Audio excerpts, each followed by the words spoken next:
Hello and welcome back to another episode of On to the Next with your host Amelia Muncie and myself, James Kemp. Yay! We finally got there. Once again, we've had technical issues for like an hour and a half.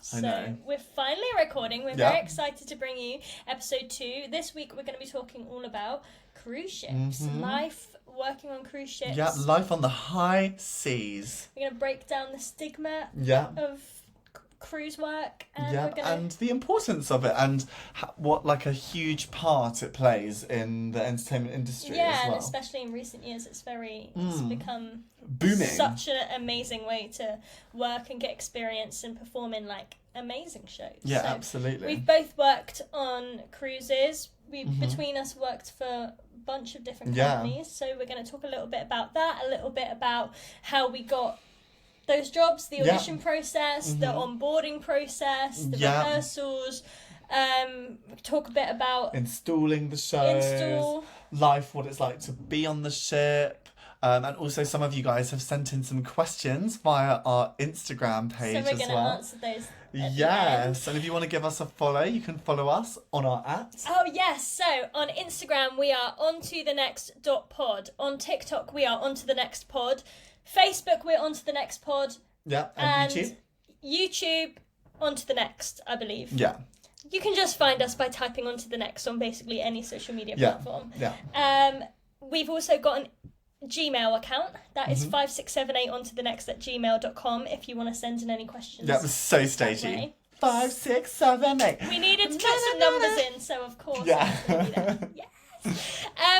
We're super excited to get chatting about this one. This is going to be a fun topic, and I think we can answer some questions. I completely agree. But we're going to start off a bit by talking about our experience in how we got into that cruise industry.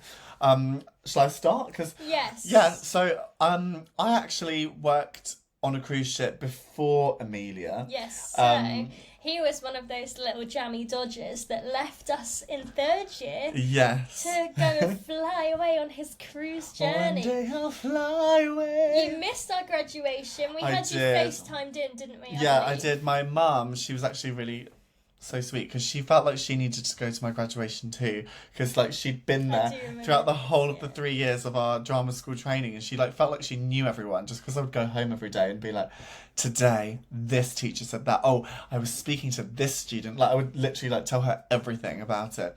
So she felt like she had to go to my graduation too, because I wasn't even going to be there because I was off working away.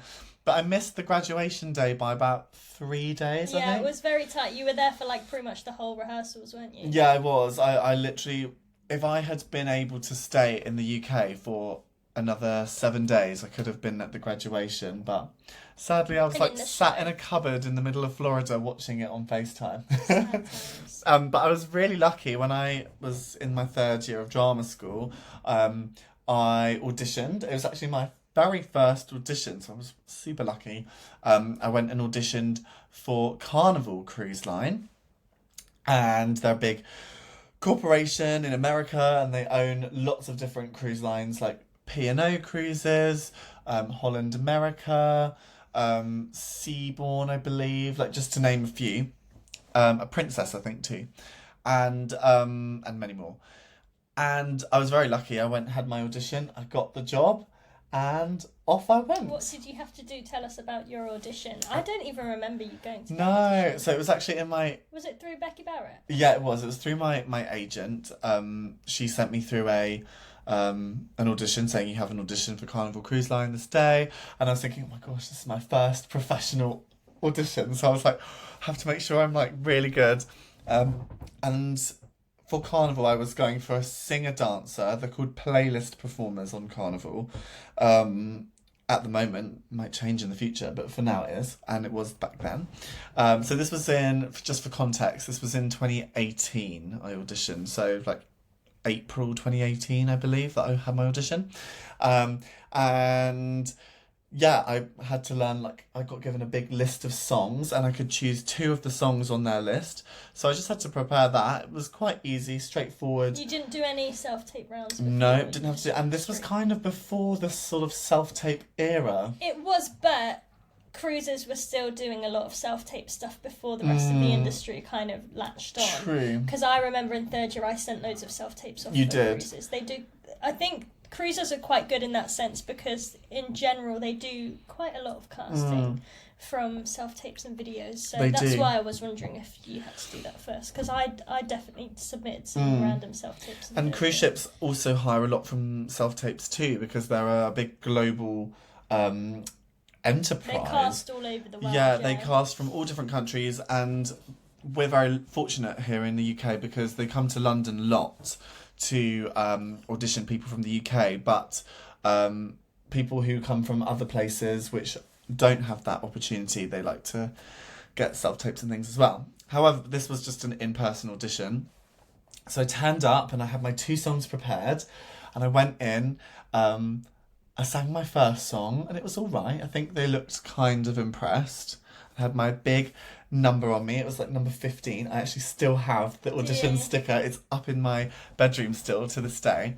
And yeah, they were like, okay, that was nice. They're like, can we hear you sing your second song? So I sang that as well. But when I did that... What songs did you sing? I think I sang something like Eye of the Tiger. Oh, yeah. And I think the other one was this like random country and western song called Blessed the Broken Road. That's not a random country and western song. That is an incredible Rascal Flatts song. And you're a fake fan because that's in the Hannah Montana movie. Oh, it is, sorry. Cause Called God out. bless Actually, as well, that was actually in a show. It was in the show I did on my ship. Yeah, because I was in a show called Country I just Road. can't believe you just said some random country song called God Bless the Broken Road. Well, at the time I didn't know it. That's an iconic song. Me and my sister really love that song. Okay, well, sorry, Elodie. And it's in the Hannah Montana movie, and you're meant to be like some hardcore Miley fan. You didn't. I am. No, but she's Hannah. I'm not really a hardcore Hannah fan. I'm a hardcore. Yeah, I'm more of a hardcore Miley fan. I'm a hardcore Miley and Hannah fan. Last week it was me with Sharpay. Yeah, I know. And now it's you being a fake Hannah fan. Oh my god. But anyway, just don't ever disrespect Okay, sorry. I'm again sorry. like that. Okay, sorry. Well, I sung this incredible, really well-known song by 18-year-olds, because I was 18 at the time, called Bless the Broken Road. And I was singing it, and I was thinking, like, during my audition, I was like, this is kind of going all right. And, like, they were kind of, like, sort of bobbing along. But I was like, I just feel like I need to, like, take this somewhere. And I just decided to, like, flip up into my head voice and do this, like, full-on, like, really high, like, belt with, like, riffs and stuff. And they literally, like, looked up at me, I remember, like, so vividly. And they like, started, like, looking at each other. And they were like, yeah, like, writing down. Did you take it up the octave? Yeah, I just took it, like, completely up the octave. Because I was kind of a bit like... I said it on a narrow way. Like, it's a bit of a... Many years ago. Yeah, and I just suddenly was like, but God bless the broken road. Like, up there something. And it did say on the brief as well, always read your brief in an audition, but it did say, like, looking for really high male singers, which is good for me. So I was like, I don't know why I've chosen the song. This is, like, a bit boring, and I'm not really... So I was like, I'm just going to make an impulsive decision, but I'm so glad I did, because I think that's why I got kept from that round, and I did, and then I made it through to the dance call in the afternoon, and it was quite a full-on, like, long dance routine we had to do. Commercial? No, it was actually more sort of Latin-y, but it was taught by this lady who was quite militant. She was quite like, do this, do that, like, but she was also really nice, but I was like trying to implement everything we learned at college at the time, because I was like, first audition, I was like, be in front of the panel, I was like, stretch, like, don't sit on the floor when you're stretching, like, be up so you're not like just one of the stragglers on the floor. Like, I was doing anything I could to be noticed, but I actually think I did the dance call quite well, and then I got kept through to the end of that, had to do another dance call, I think, and then I got kept for this, like, little meeting at the end for them to say, like, oh, you're in our talent pool now, you're on the books. But it was all in one day. It was all in one day. That's good. Which is nice, because it depends on what cruise ship you're auditioning for, sometimes they drag it on for like weeks, or like you have to go through multiple self-tape rounds, all the stuff. I've done so many rounds. I know.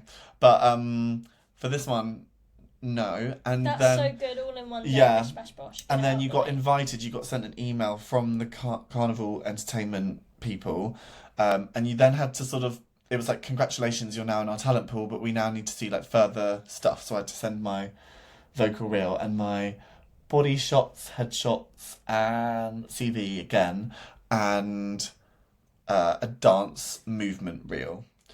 So I sent that, and then about 2 weeks later, I had a phone call from my agent to say, "You got the job." So I was really excited.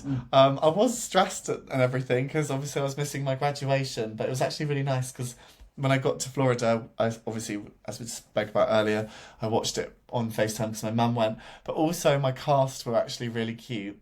And I remember this. they made me this like whole like fake graduation in our rehearsal studio. And at first, because I was really young, I was 19 when I started there. Everyone was so much older. Like most of my cast were in their sort of late 20s or early 30s.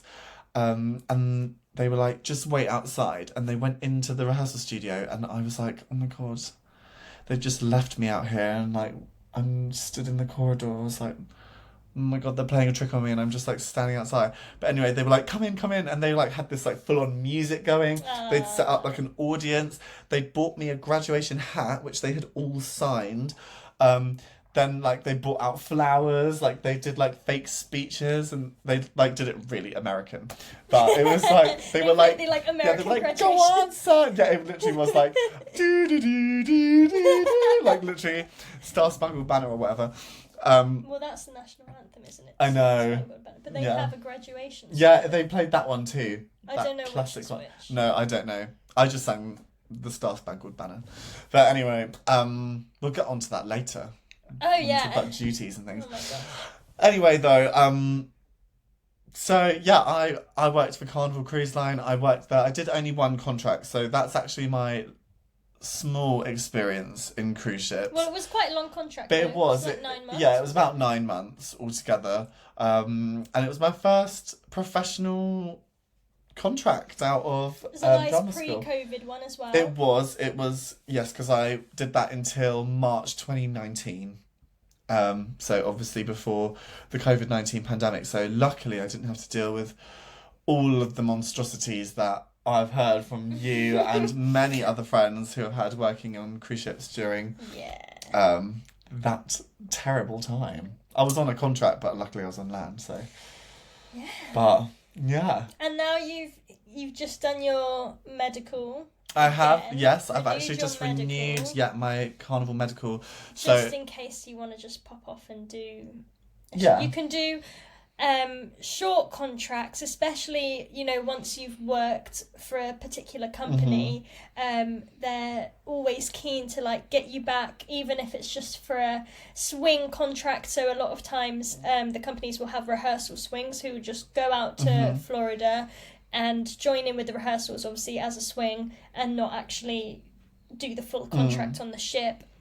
Or you can do the same thing but do replacement contracts. You just let the company know, I'm free, I don't mind stepping in to do a replacement for a few months, but I don't want to commit to a huge full contract. So you can do that as well. So that's sort of what you've done, isn't it? You've got your medical ready just in I've case just you want forked to do. out, this is a bit of a negative, but you do have to normally, it depends what company you work for. For Carnival, you do actually have to pay for yourself. It's the only thing you have to pay for. It is expensive, but it's worth it when you get the job because the money is lovely for these contracts. But paid about £600 to renew this medical. So if I do want to go back at any time, if I'm like, don't want to go to any auditions anymore, like just get me some money or whatever, I have my medical there, so I can go back on to do a ship. Yeah, my visas are not expiring until 2028, so I've got time. But we'll discuss all the visas and medicals and all of that stuff coming up. Yeah, but that's kind of my and I worked there till March 2019, and it was a great first job, and I'll delve into it more. Singer-dancer. Yeah, as a singer-dancer. Because on Carnival... Yeah, on Carnival they only have singer-dancers or dancer-singers. It has changed a bit slightly. They have brand new ships now. Where they have more performers. They have acrobats. They have aerialists. They have just singers. They now have just dancers. But for most of their cruise ships, they have singer-dancers and dancer-singers. So I was a singer-dancer, which means that you're more of like the lead vocalist, but they do require you to have like quite high dance skills too.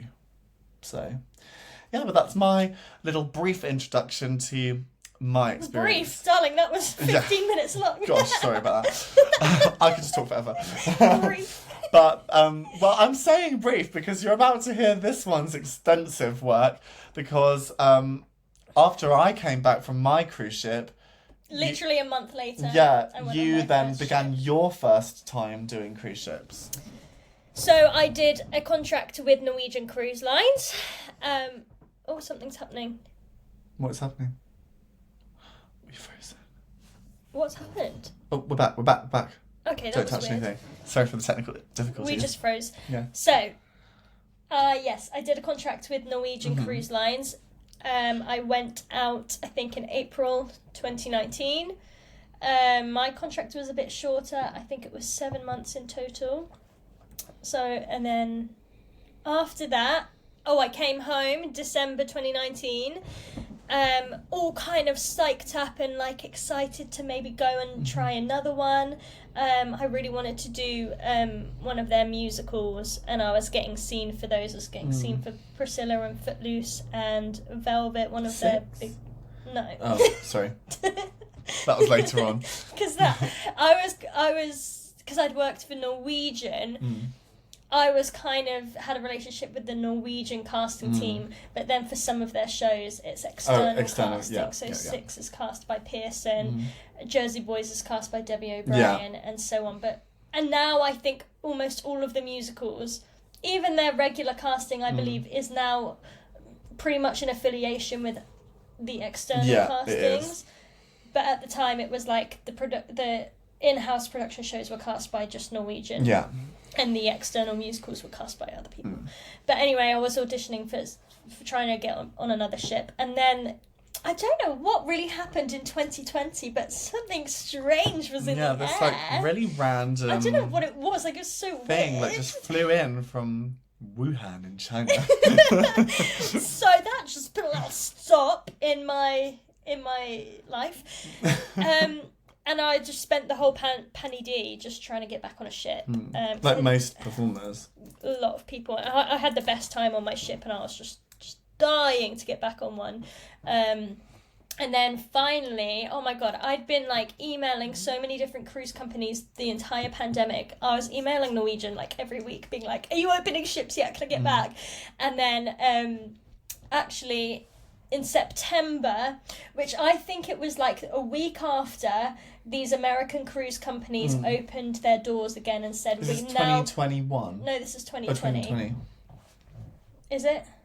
No, this is 2021. Yeah, that's when you went back. This is 2021. So it had been like a while because of the silly pandemic, ruining lives for performers. And it was like they gradually started opening the ships back up, but I remember at first the American companies only were hiring Americans for the first few casts, and then it was like in August or September all the American companies were like, right, now we can hire UK people again.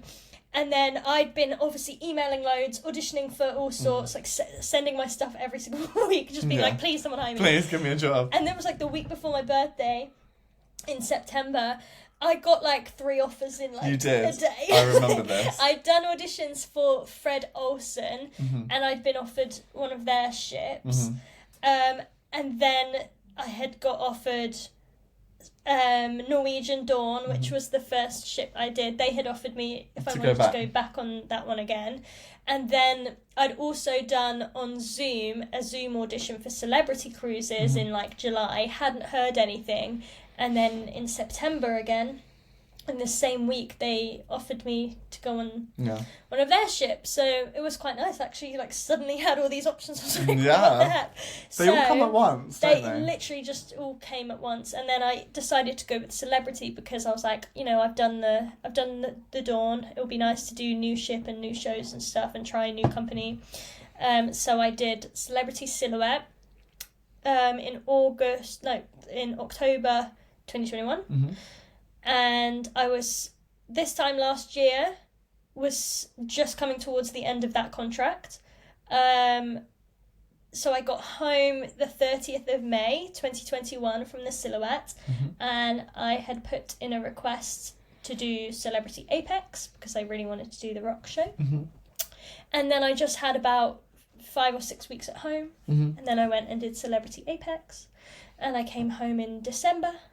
And I've been working as guest entertainer on Morella and MSC. Yeah, which is like another different type of thing, which is different type of work, but I guess similar. Still on ships. So I've done quite a bit of ship stuff. Yeah, and because of your guest entertainer work as well, you've had experience with a different type of work, but on multiple different cruise liner companies, and as well you did a production for Norwegian and Celebrity, so you've actually had a lot of experience working with multiple companies, which is different types of contracts. Cool. Obviously that 2021 contract was one of the first casts back to ships after / during COVID, so that was a wild ride. Yeah, that was, every single contract I've done at sea has been totally different. And, you know, we'll get into the pros and cons, but... Yeah, depends on the people normally too. And the circumstances of the world with COVID and all that. All of that good stuff. So, yeah. But my audition processes were slightly different. So for Norwegian, I was touched on before how they're often quite good at casting via self-tape. And that is how I ended up getting my job with Norwegian.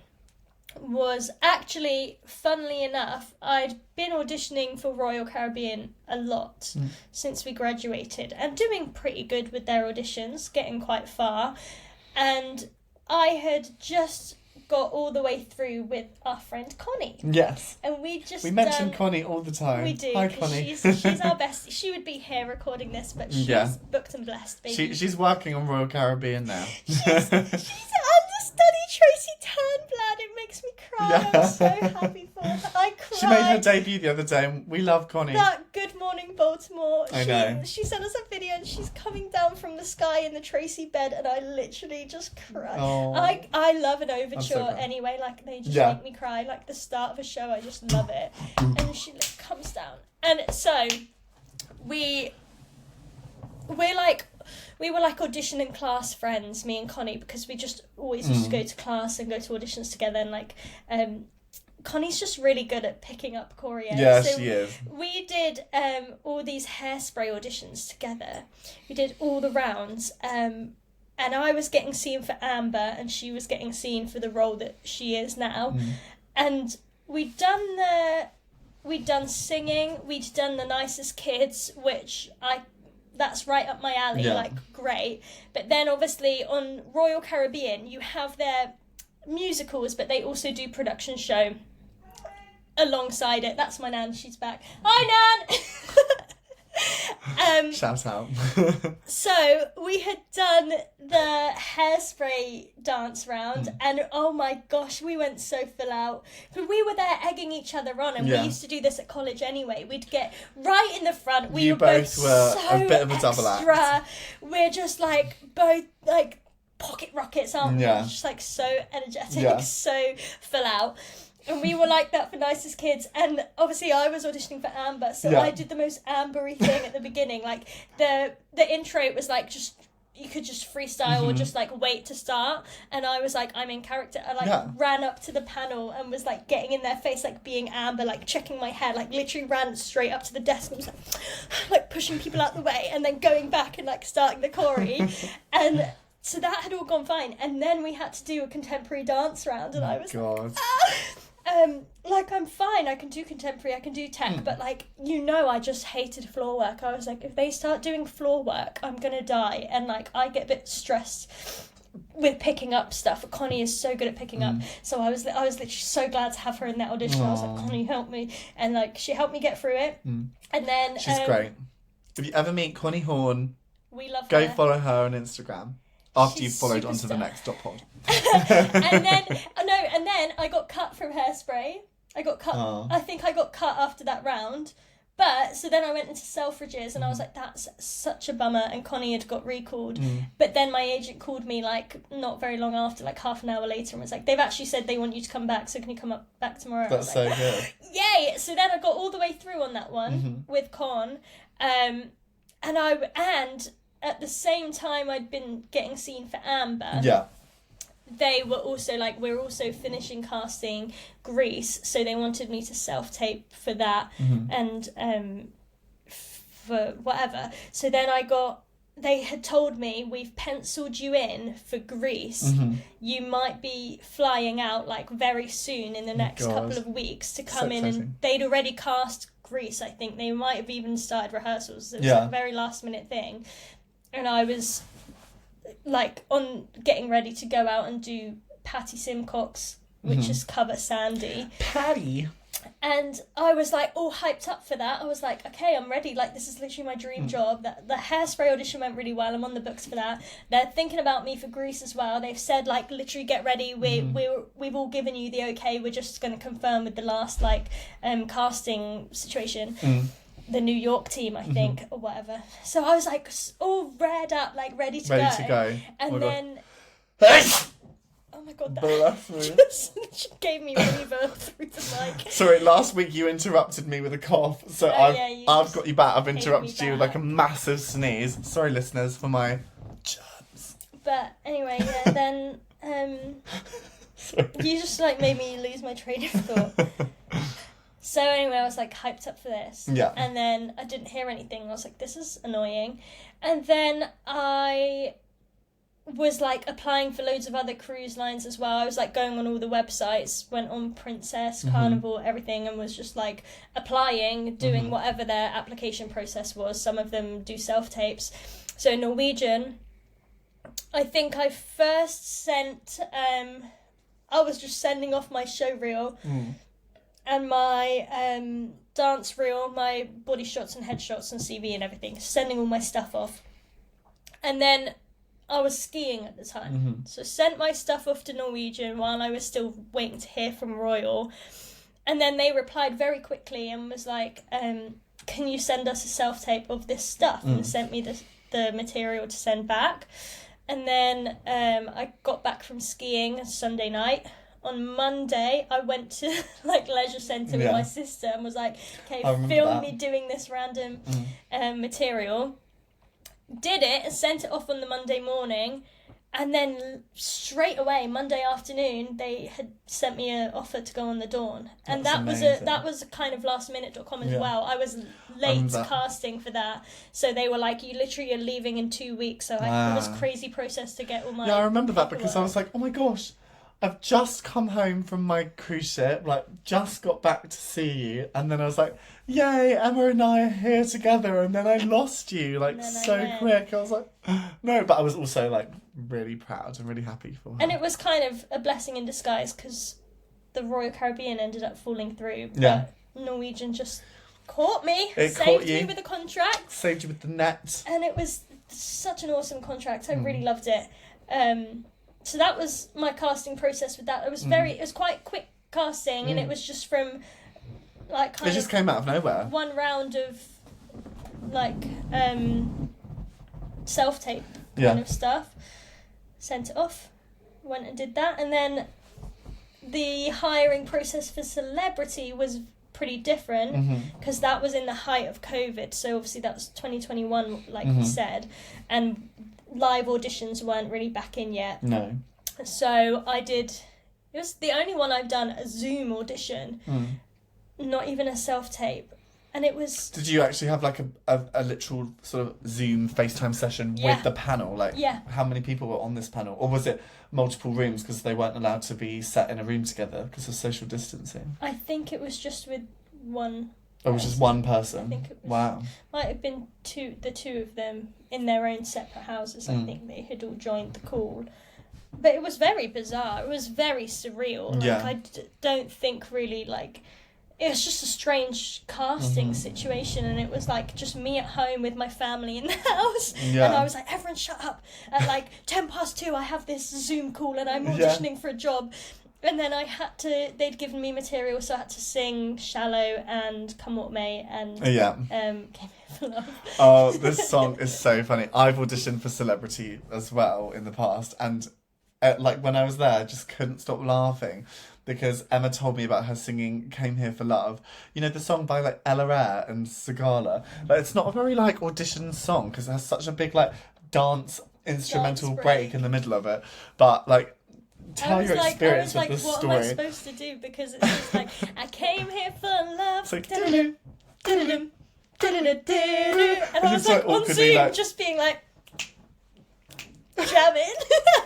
But anyway, and when I went to this Celebrity audition in person, like the man on the piano was like it's so random, and all the people in the room, like I could see through the window that all these girls were like it's just, I mean, listen, so awkward. No musical theatre performer enjoys singing pop. No.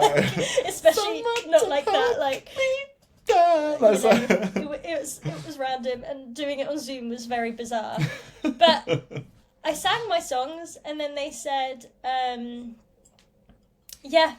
like, great audition, gave me some nice feedback, and then said, we want you to send in a dance video by next week. So then I did a, like, self-tape doing their routine, sent that, and then, like I said, that was in July, and then I didn't hear anything back for ages, and I was like, that's a shame, because they seemed really interested, and that audition went really well, and they sort of seemed like, that was great. And then didn't hear, and then in September... Sometimes you just have to wait it out. And then... I've had contracts offered to me where I've waited like 4 months to get them, like to Universal and stuff. But that was my hiring process, I suppose. Oh, incredible. Well, so we talked about that, but now we're going to talk about like our onboarding process. The kind of like pre-employment thing for cruises, because it is so full on, and there's a lot of information. More than you have to do for almost any other performing job, because you are, applying to be a crew member on a ship, not just a performer in a cast. There's so much craziness to it. So for one thing, you're going to work in a different country, and it doesn't happen for all cruise lines, but for the ones that we worked for, they have rehearsal studios that are based in Florida. Mine was based in sort of just in between Miami and Fort Lauderdale, and your one for Norwegian is based in Tampa, isn't it? And for Celebrity in Miami. Yes. Bay Vista, big up! If you know, you know. Never been there. Davy, Carnival people. Woo! Sorry, nothing will beat the Tampa rehearsal. Really? Situation. The Norwegian one. The Norwegian experience is top tier. If you've worked for Norwegian or Oceania or Regent, I'm sorry, like it actually does not compare. I have to say Carnival's was good though. No. Our accommodation at NCL, the Tampa housing is next level. I think your Carnival housing is more like Bay Vista. Did you get your own room? Yeah. Oh, that's nice. Because I got my own room on board, but for the rehearsals I did have to share. But apparently Carnival have Bay new... Vista, for Celebrity, I got my own room. But for Norwegian, we shared an apartment with 3 female singers, like the 2 female singers and the singer-dancer. So I actually did share a room with the other female singer, but in like a really bougie apartment, whereas Bay Vista, yes, it was my own room. But it was not so nice. If you know, you know. That's all. Well, for Carnival, I stayed in this lovely place. It had like a swimming pool, a gym and everything. But apparently they've actually sold all of those apartment housing things over COVID, and they've bought some newer ones, which I've heard not as bougie, but what were we saying about before that? You just said the rehearsals take place in Florida. Oh, yes, they do. So because you're moving countries, it means that you need to have different visas. And obviously, we're not from the United States. It's different if you're from there, but we're not. So as UK people, and this might be useful because for us, this was just overwhelming. And for a lot, I think it's very overwhelming for a lot of people when you first get your first like cruise offer. Or overseas contracts in general. Just wild. So for us from the UK to go and work for an American cruise company, we need 2 types of visas. Yeah. You need a C1D visa, which is your alien in transit. That's what it's actually officially called. You become an alien. Alien in transit visa. And then the other one is the B1, B2. Yeah. Which is... That's to basically allow you to work on land in the United States. Yeah, so one of them's a visa. The alien in transit one is to allow you to work on the ship, but hired by the American company. And the B1, B2 is to allow you to work on land in Florida for a couple months. So when we did the COVID contract, we didn't do any rehearsals on land because it was all shut down. We went straight to the ship. So we didn't need to use the B1, B2. We just needed the C1D. Yeah. But those are the 2 visas you need to get. Yes. And from the UK, they usually will last 10 years. Yeah. I believe it might change. It could change depending on you as a person and what country you're from, or like... I know some people's are just 5 years. Yeah. But I think majority Mine of was people, 10 when years. you go through the process and get it from the US Embassy... Yeah, and it's very dependent on the person who interviews you. So when you go to apply for these visas, you have to fill out very, very lengthy application forms, and you have to get it correct because the United States are very, very, very, very strict. Like really strict on who they let in and out of their country. I know a lot of people have had like a harder time trying to get their visas post-COVID because there was like obviously a whole backlog of people trying to get visas like during COVID when COVID started ending. So then it's taken a lot longer. Yeah. And it was a long process anyway. So for me, I only had like 2 weeks until I had to go, and I didn't have anything. I didn't have any medical. I didn't have any visas. And it can be a long-winded thing to get. So you can try and expedite the process and basically do an appeal to try and get an appointment earlier if you can't find an appointment in time, and just basically explain like I'm meant to be there at this time. Or I do know people that have applied to get one in Ireland, and then they've flown to Dublin and gone to an appointment there. I've actually been to a US visa appointment in Dublin, but it wasn't for a cruise ship, it was for a tour that I did. But, was yours in Dublin? The US embassy in Dublin is quite nice. It's a good like fallback if you can't find an appointment slot to go to the London embassy. Yeah, I have loads of US because I've done a bit of work in the US, but I'd say the London embassy is quite... It's quite posh. It's quite new. Let me... I'm going to tell you my story about my visa. Is it about... Yeah. Oh, I remember this. It's so... I should have worn my T-shirt. Oh, yeah. Okay, so it actually just came up on my Instagram recently. I'm going to find the photo to go with it. But when we go to our visa... What? Just because it's so funny. Like, yeah, you have to attend this visa appointment where you have to... You go into the... embassy. Mine was really early in the morning. Yeah, mine was too, and I had to miss ballet. And it's a little bit scary. Like it's a bit intense. Yeah, you have to be searched, like literally, like patted down. All your belongings have to go through security scanners. It's like a very, very official thing. The whole thing is run by American people. Because it's basically like you're entering their country when you enter their embassy. They're like checking if you have a criminal record, checking what the nature of your work is. You kind of have to explain like what we're doing there, what the job is. I had to have and you would have had to too, like a lot of documents to give to the consulate person, I think they're called, at the interview, basically from the company to explain why they want to have you come to America, why they want to have you on their ships. There's like a lot of online forms you have to fill in, say that you're not like gonna I don't know, like smuggle people into the country. You're not Do like anything gonna illegal. do. Yeah. I mean, and the companies that you're hired for are very good at like sort of helping you, and they send you all these documents and talk you through it. But it is quite overwhelming because there is a lot of stuff to do. Because the visas is just like one section of it.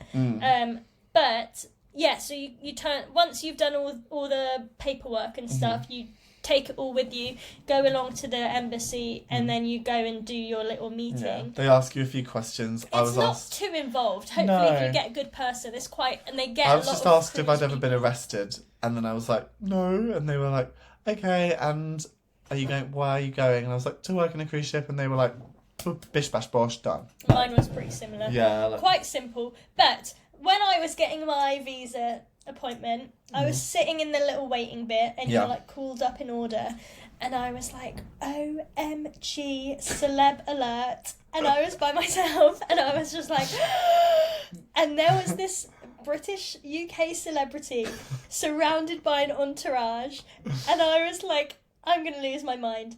It was the GC. Gemma Collins. She was getting her US visa because this was right before she did like GC Takes on America, like a TV program.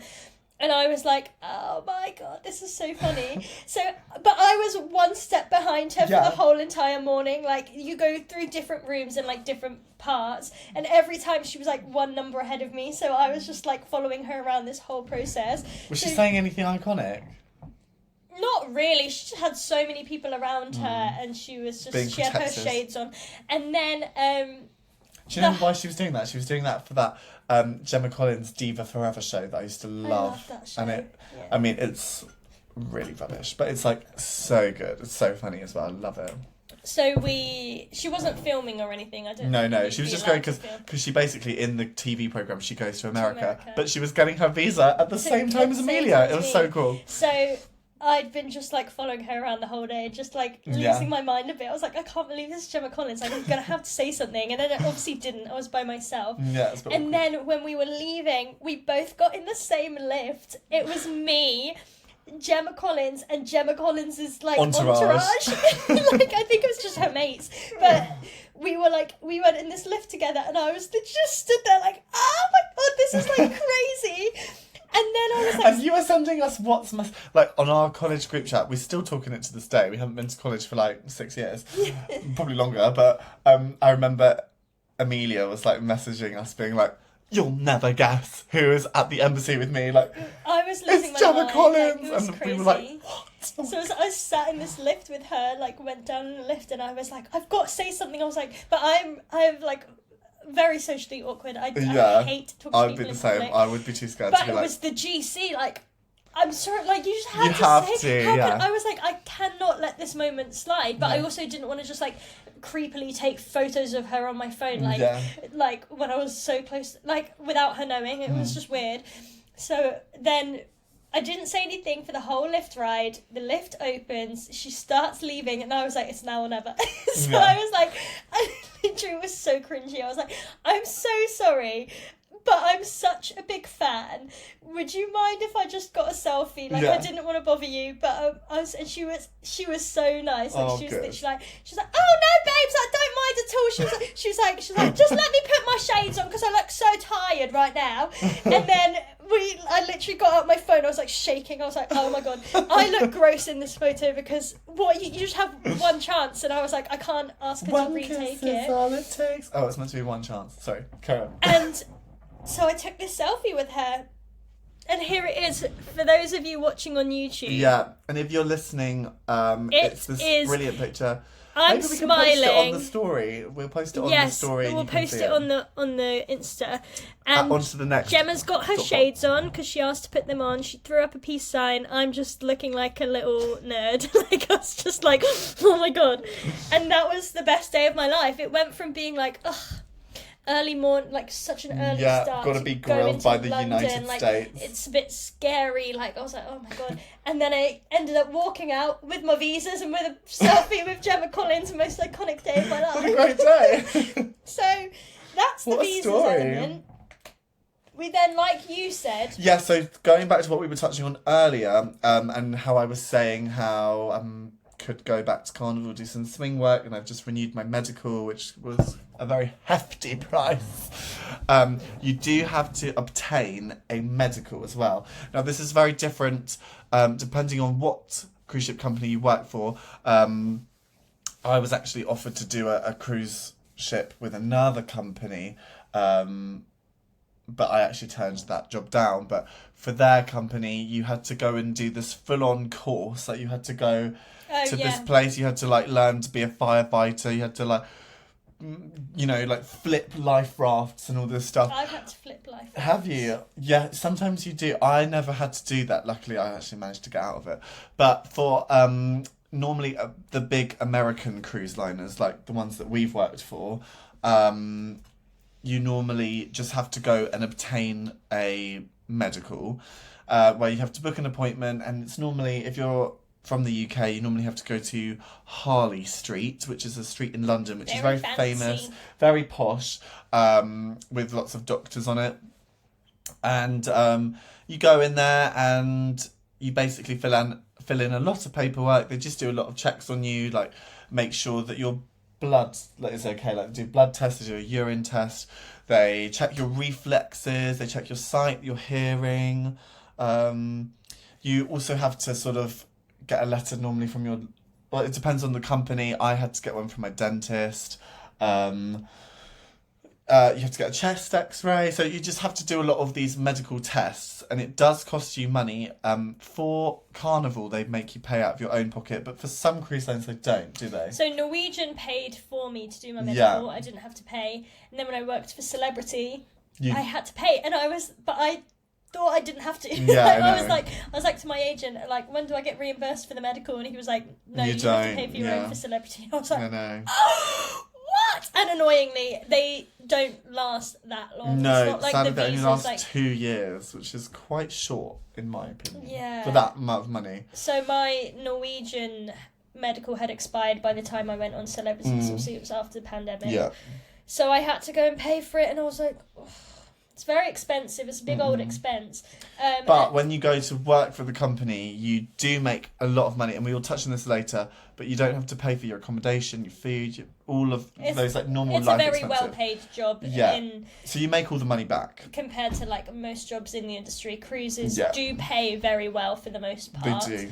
And they pay for all your living costs too. Yeah. So you do earn the money back quite quickly, but it is upfront a big old fee, and some of them, like for your visas, I believe we had to pay and then they reimburse you after. So you still sort of have to front the cost initially, and then they end up giving the money back when they start paying you. I did get the visas reimbursed, which was So good. just to make everyone aware, like there's quite a lot of upfront fees, but most of them do get paid back. Obviously they pay for your flights, to rehearsals, and then to fly out to wherever you get on board the ship, or like for instance with Silhouette, which is Celebrity cruise line, obviously didn't do rehearsals on land, we just went straight to the ship. But I actually got on and off in Southampton, so I didn't have to fly anywhere. That's really good. That's why I took so much luggage. But they normally do, like when you are rehearsing on land, they give you something which is called per diems, which is like chunks of money that they give you on top of your salary that you earn, and that bit of money is to go towards like your food costs. My most recent contract your toiletries was not on top of salary. Oh. It's just per diems. Oh wow. Yeah. So. What do you mean? Like that's you get your salary plus the. No, you don't get a salary. Oh. When you're in rehearsals, you just get paid basically per diem. Oh wow. Okay. Well, for Carnival, you did get paid a rehearsal rate, which was a bit less than what you get when you're on the ship, but I did get that plus per diem. So it's all very dependent on what cruise line company you work for. You do generally tend to start making the good money once you get on board the ship. Yeah. The land rehearsals, yeah. But you'll find that with most jobs in the industry anyway that I have come across. Versus show fee is very different. But for my medicals, was similar. All of mine have been in Harley Street. Mm-hmm. But for my NCL one, it was a bit more complicated and it was stressful because I, again, did not have long to obtain all of this. So I did my initial medical.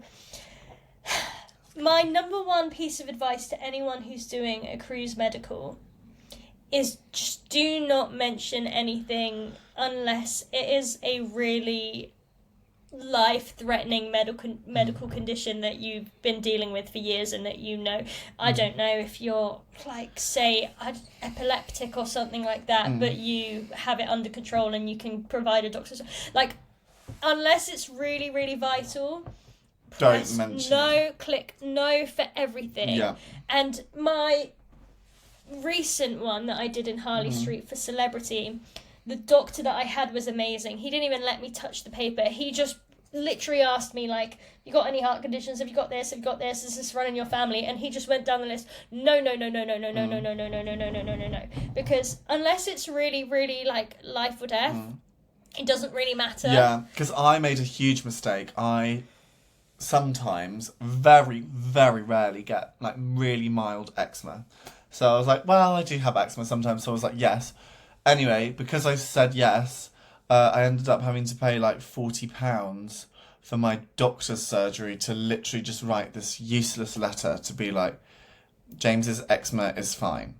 Well, I did the same thing. So I ticked because I had whiplash from a car accident, and I put that down in my first medical, and then they rejected it, and then I had to go to my doctors, and I'm really running out of time at this point, and then go and get a doctor's note to say that my whiplash injury doesn't affect my job, doesn't affect my day-to-day, I'm still fit for work.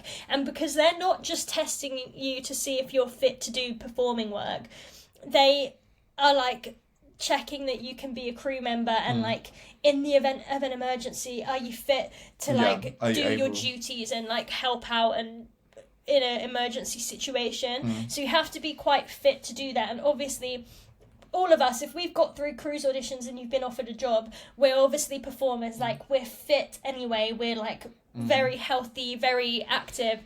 So if you've been offered a cruise job, you're absolutely fine. And even if you had asthma, you have things like that, obviously as performers we know how to deal with our injuries and our ailments. Like, we're obviously responsible. They ask you to do it just to cover themselves as well, because they need to make sure that their crew are fit and healthy, and if something, God forbid, happened, sadly we live in a world where we have to be able to prove that they've done all their correct checks. So something that, for legal reasons, I didn't say this, but as a friend, I'm saying just don't tick yes for anything unless it's really necessary, because you can just get through with you can get by with whatever. Like, if I'm using this example, if you're asthmatic and and you just got a little bit of asthma, but you have your inhaler and you use it during shows, if you get like tight of breath, you just use your asthma pump and then you just crack on. Just don't bring it up, because they will make a whole big deal out of every tiny little thing, and then you've got to go and get more doctor's notes and then got to go through the whole thing again, and it's just a whole big stress. So just don't. Yes for everything. You're obviously fit and healthy, and luckily that doctor I had last time was like, you're fitter than 90% of people that come and do a medical, so you're literally fine.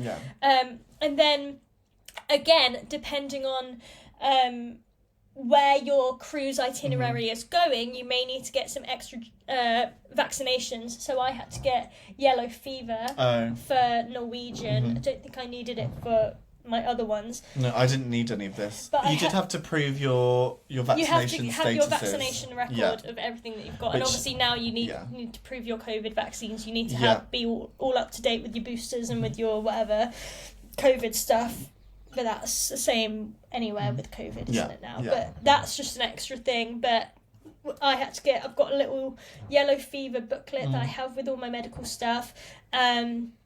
And I failed my blood test as well the first time for Norwegian, because it was something like my white blood count was too high or something. Right. And it's like the main cause of that is stress or something like that. And I was like, well, I'm stressed because I have like 2 days to do this medical, and I just have to go and get a bloody doctor's note for my whiplash. You're like, I'm going to be grilled by the United States. I got grilled, and I was like, and now I'm even more stressed because you've denied my blood blood test now. I have to do it again. How am I? You're like, the white blood cells, like... And I was like, how am I going to get them back down now? But I did. I just zenned out and I went and redid them and they were fine. I think I ended up flying out like a couple of days later than I was originally meant to, and I was already late. My cast were already there by the time I got there. But there's a lot of stuff to do regarding your medical, but my number one piece of advice is just don't put down anything like, oh, I broke my arm in 2004. Like, don't bother. Don't bother. It's not worth it. Like, please, just don't do it. So that's medicals. Yeah, that is medicals. A big thing, a big expense is very expensive. It can range from like 600 to probably like 800, somewhere between that. Yeah. Depends how many extra things you have to do. Yeah. I know like one of my Aussie friends, Bex paid so much for her medical. My God, they made her do like all this extra stuff. She paid like over $1,000, I think. Like she paid insane amounts.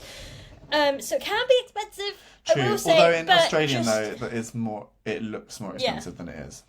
But just remember, like, that you will earn that money back quite quickly. So it's definitely worth doing. And, you know, once you've got it for a couple of years. Yeah. The same, once you've got your visas, it's great because then you're much more hireable because you've got your visas ready to go, and that's like a big time-consuming thing. Yeah, they can just cast you and put you straight on there. Which is why I think I had, like, good luck getting cruises after COVID because they were like particularly interested for people who already had all their documents in order, because obviously the visa situation, it takes a long time, and the backlog. So they were just like, who's got their visas, who can, and the same what James has done now with his medical, he's got one ready to go, so that the company can just say, right, if I want to, if you're ready, we can just put you straight on. So that's medicals. You do get sent an abundance of forms, and every company will have a different way of doing it. For celebrity, we had like an online portal thing, and loads of your onboarding forms you have to upload. You have to upload your visas, upload like your DBS, upload all sorts of stuff. Yeah, passport, and it's the same with Carnival too. They have like an online thing. Portal. I think for NCL, and again this was a while ago, but I think we just we emailed it all to them. And then they send you a lot of forms. They'll send you like measurement forms. They'll send you a letter of employment. They'll send you like contracts. They'll send all sorts of documents to you. There's a lot of time that you have to spend filling in forms and doing all of that. Like there's a lot of paperwork, but save it all. Keep it nice and organised, because like a lot of it, especially if you go with the same company again, you can just like send a bunch of it the same and not have to go through the whole thing again.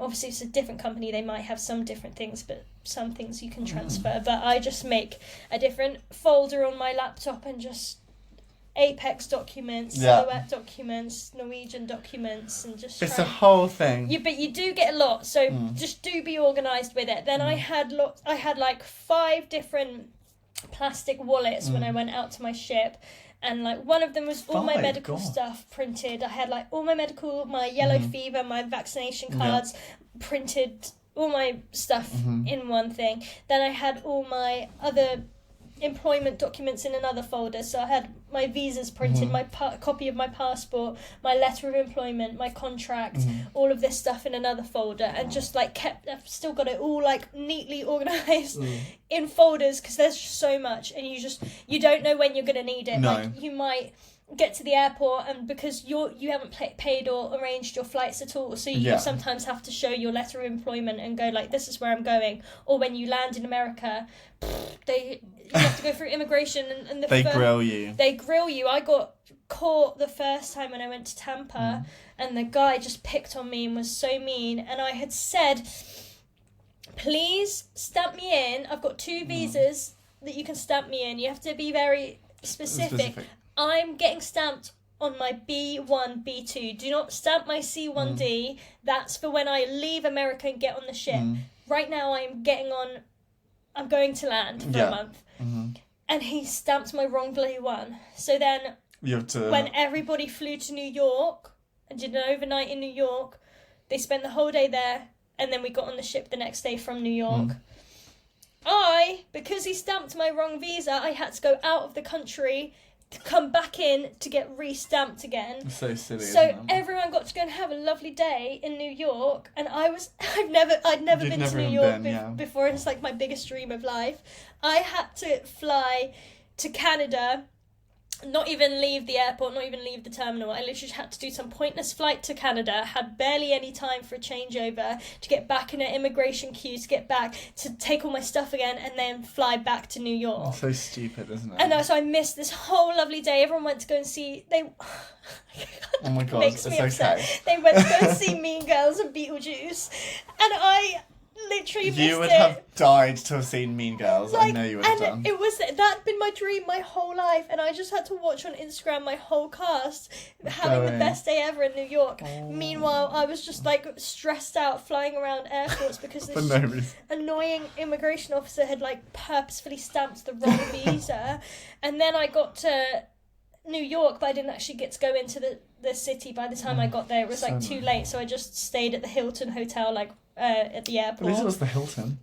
I went and had a bath, and I went and had some ravioli in the hotel.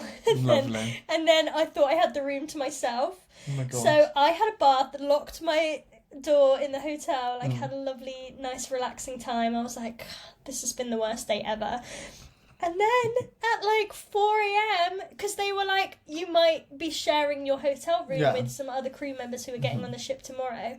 But like by midnight, I was like, no one's come. So and obviously I'm not with anyone from my cast, so I guess no one's coming. Yeah. So I like locked the door, and then I like went to sleep. And then in the middle of the night, like 4 a.m, I was getting like knocks on the door, people ringing my room, and I woke up. I was like, what's going on? And then like the reception had rang my room, was like, there's somebody trying to get into your room. I was like, who? No one's coming in my room right now. And they were like, no, you're sharing the room with someone. And I was like, and it was just some random like oh my God, housekeeper that or is so stressful. Random crew member that I didn't know or anything. And I was like, what the heck's going on? And I was like, I'm really sorry, like I had no idea that anyone was joining my room that late at night. And it was just really sad because I missed out on my that would have been so stressful. And then we were meant to have like 1 or 2 overnights in New York during the contract.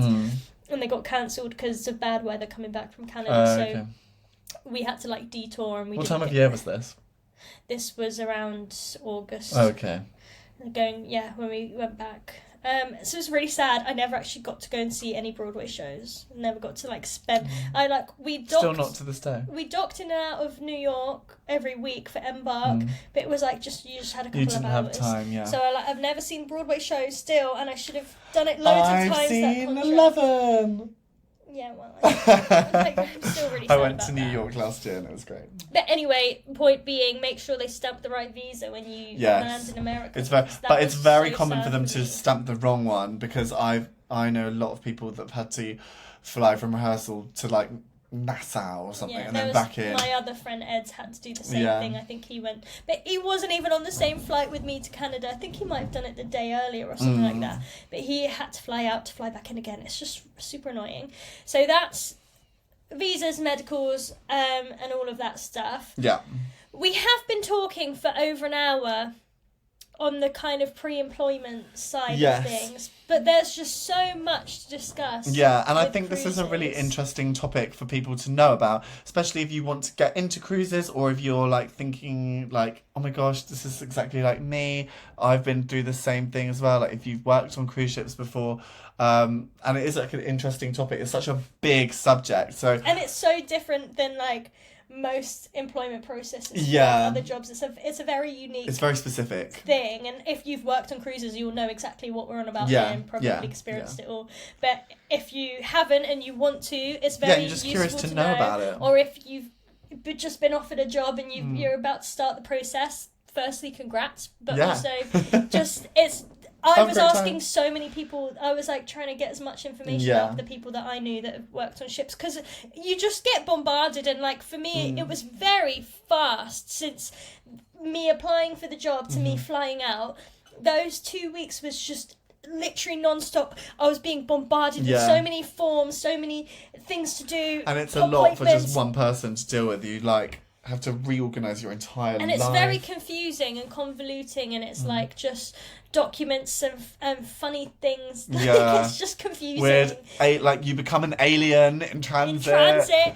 God. So yeah, I hope that's quite useful, that we've like gone pretty in depth with that, but I think it's we've got loads more to talk about on this subject, so we'll definitely do that in our next episode. Yeah, so we'll talk more about the actual job itself. But that's hopefully given a bit of background. Yeah. Do we want to answer the questions that we've got this week? Yeah, why not? Should we get them up? Yeah. We'll get them up on here. Yeah. So like, where's my phone? Oh, so next week we will continue this conversation. So if you do have any questions, send them to us on Instagram at ontothenext.pod.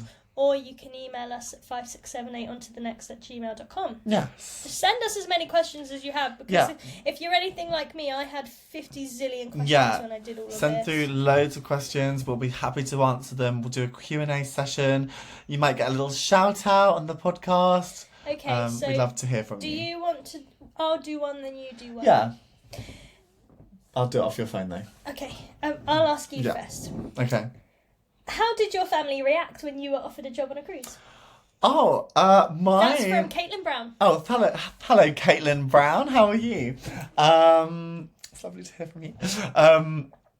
My family were actually very excited for me because obviously I've been at drama school for 3 years, and the whole time I've been training towards getting a job, and I went through a bit of a time like halfway through 30. We don't need your whole life. I know, but I feel like it's that Scott Disick and Chris Jenner's thing. Like, have you seen the clip? No. When Scott is like, he's getting a drink and he's like, "Do you want a drink?" And she's like, "Well, you know, I could do it. The thing is, this one," and he like cuts her off and he's like, "Oh, I don't need your whole life story. Yes or no? Do you want a drink?" And that was that whole thing. She's like, I do it all the time. Like we're going to the cinema. Yeah, we're actually going to the cinema in 20 minutes. The film starts. But I was going through a bit of a time, so like they were, and I was thinking like I'm never going to get a job, and then I got one. So I was just really excited. They were really excited for me. My mum was a bit sad because she was like, "Oh my God, you're going away," and I wasn't expecting you to have work like abroad. But so soon as well. I know, but I don't think she was ready for that. But you know, you just have to take the opportunity, and I think overall they were really happy. And my family actually, my mum, my brother and my sister, they actually got to come and cruise over the Christmas holidays. We're going to talk about that next week. Yeah, so they got to come and watch me in the family shows. Family cruising and discounts and how it all works. Yeah, but they got to come see me and they loved it. So. And my family, we were... Actually, it was a bank holiday Monday, so we were sat on a little boat on the Thames. Yeah, I remember the just videos. having a jolly old bank holiday, and the email came through, and my dad was like, "Quick, get the Prosecco!" And then we were like sat on this. It wasn't really nice. We were like already celebrating, so we were very, very excited. And they came out to cruise, and I mean, I feel like your family's, what's not to love? They just keep getting all these nice cruise holidays. I know. Coming to the Caribbean. My sister loves it. Yeah. She just comes and stays in my cabin. And who wouldn't? It's like coming to Mexico. It's super fun. So, yeah, I feel like they were always quite happy. Do you want me to do a question for you? Yeah. Okay, this might be quite a broad topic, but you can just give like a general summarization, if that's a word. It's not a word. But, and we can touch more on it in our next episode. But, also from Caitlin Brown, she wants to know, how was cruise life during COVID? It was wild! Listen, this was my contract this time last year. I was just coming to the end of it. I got COVID twice during that contract. It was very, very, very intense. And from doing a non-COVID contract and then doing a COVID contract, there was a lot of differences. And it was that you already have so many rules in place. It's very strict on a ship, and there's lots of rules you have to follow. Again, because you're a crew member, you're not just like a regular person. But what's the thing? I'm not a regular mom. I'm a cool mom, and yeah, that's just like times 500 during COVID. Like we had to wear masks the whole time. Crew bar was shut for the whole contract. That's so you sad. couldn't go here. You had to sit in. There was like this stupid diagonal seating rule in the buffet. Like you couldn't sit opposite people. You had to sit diagonally opposite people, and you had to do everything in small groups. And there was no shore leave. I did 3 months in one go without actually setting Getting foot off. on land. Oh. And then when shore leave did come, it was like organised crew tours that you had to like give a hand and leg to even get your name on the list to go on the tour, and then you just got taken to like one crew beach, like you didn't get to choose where you go, and you just get like an hour and a half there, and then they shuttle you back. Like it was crazy, and I can get into that a bit more detail. Yeah, I think it's such a big topic, but thank you so much, Caitlin, for your question. We also have some lovely questions from a good friend, Sophie Quiche, as well. Let's see. Do we have time to go through those? Yeah, we'll just quickly do them. Thank you so much, Sophie, for your kind comment as well. One of them, she's asking about our cabin situation. Do you always get windows? What was your cabin like? I actually didn't get windows in my cabin. My cabin was on the inside of the ship, but I was fortunate enough to have my own cabin because of my position on the ship, which was a singer. Normally the singers will get their own cabin and a dancer will have to share. Generally, that's how it goes, yeah. But my cabin was very fit for purpose. It wasn't anything beautiful, but I was really lucky to have my own space.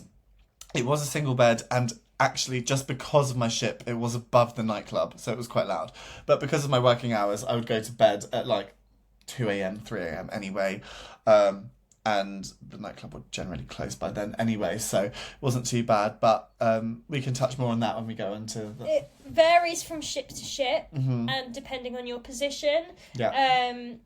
But again, with Norwegian, the singers generally get officers' cabins, and it was amazing. I loved my cabin. I had a porthole and a double bed. Some of the singers had sofas. Like, it was very, very nice. Yeah, it's really dependent on your ship. My ship was a beautiful ship, but just the layout of it was not so nice, whereas some of the other Carnival ships, the singers had like these really elaborate cabins. So it was just my ship, I think. Oh yeah, and I was working as a singer as well, which is why my cabin was the way it was on Norwegian. On Celebrity, it didn't have a porthole. Again, dependent on ship to ship, so Silhouette's a bit older, so that one is just a single bed with no windows, indoor cabin. On Apex, that's one of their newer ships, and it's much bigger. I loved my cabin, actually. It was a double bed, or even bigger than a double bed. It was very nice. And then there was a spare fold-up bed in the ceiling that you could fold, not the ceiling, on the wall that you could fold down. That sounds like the best cabin in the world. It was really nice. There was just no window, unfortunately, which was... I like it. It's the difference. It does make a difference. The difference of having a window to not having a window is insane. But... yeah, it just depends from ship to ship, depends your role, depends what's available. Again, if you're in a couple, you sometimes get a couple's cabin, which usually would have a porthole. Obviously you'll have a double bed and it's made for two people, so that changes things. If you're dance captain or vocal captain, you sometimes get an upgraded cabin. So it sort of varies. Generally, based on ship and role. In my experience and your experience and from the companies we've done, generally the dancers do share. On Norwegian, it was bunk beds. On Celebrity, it was flip-flops, which means the dancers each have their own bedroom. But they share a bathroom, so it's got adjoining doors on either side. So they both share the little, well, we called it a shoilet because it is a shower and a toilet in one. Like you can sit on the toilet while being in the shower. Welcome to my shoilet. Everything's very compact, and their bed's folded down from the wall as well. So it's not much space, but... you get very used to it though, and it just becomes the norm. And on NCL, singer dancers also get their own cabins, but it's very small. Yeah. So yeah, depends on the company, depends on the role, but generally singers tend to get a bit of a bigger cabin. But thank you so much, Sophie, for your question. We really appreciate you answering and her second question was sort of different perks for different positions, but that's slightly what we've spoken about with in terms of cabins. Ship life, we can go into that next week. We will. We'll talk more about the differences between the roles, and again, everything varies a lot from ship to ship. My experience on Norwegian was very different to my experience on Celebrity, so we'll talk about all that kind of stuff. We but shall. Thanks for sending in your questions. Yes, and thank you so much for listening today. Sorry, we just blazed through them, but we do have to go and watch the Mario movie. Yeah, we're off to the cinema. Last week we were off to Rocky Horror. Oh, we didn't even say. That was fantastic. It was amazing! We dressed up. I was in like suspenders and heels. Emma was in this like incredible like maid outfit. She looked stunning. It was so fun. People were complimenting us all night. Yeah. Because it was in London, we think a lot of people were like tourists and just might have booked it last minute. Some people were going, you're so like, oh, to be young again. Like, yeah, is what so I was like wasn't as hardcore fans. I feel like probably when it's touring, yeah, you've got all the people from each like town that are like really obsessed with it that are going to go. Whereas like in London, you probably get a lot of people just booking it last minute, not really knowing. What it's gonna be but there was still people dressed up. And there was quite a lot of audience participation. We just had a grand old time. We loved it. We just sang along. We did the time walk. I knew we would. It would be right up our street. So that was so fun. Yeah. And this week we're off to the cinema. Mario because we're both nerds. I know. You've got to open Nintendo I did. World. I actually. We'll discuss this in a theme park podcast coming up. But I was a dancer at the grand opening of Super Nintendo World at Universal Studios in Japan. And I'm just a big fan of Nintendo. Like I have a Nintendo Switch which I'm very obsessed with. Yeah. And I love the Nintendo games. I used to play them on my DS. Yeah. I've always been like, I'm a Nintendo girl. That's me. I love girl. my Nintendo games. I love my Mario games. You do. I've completed Super Mario Bros. On my Switch. Completed that. Completed Super Mario Odyssey. Mm-hmm. And I play Mario Kart a lot. I love the Mario games. So but on add me on my Switch. People, if you have a Switch, message me and then add me as a friend. I'm just going concerned though because the film starts in 9 minutes, so we need to go. Well, yes, but then there's half an hour of ads. Okay, fine. Anyway, we don't want to miss it. So thank you so much for tuning in. Hopefully it's been interesting.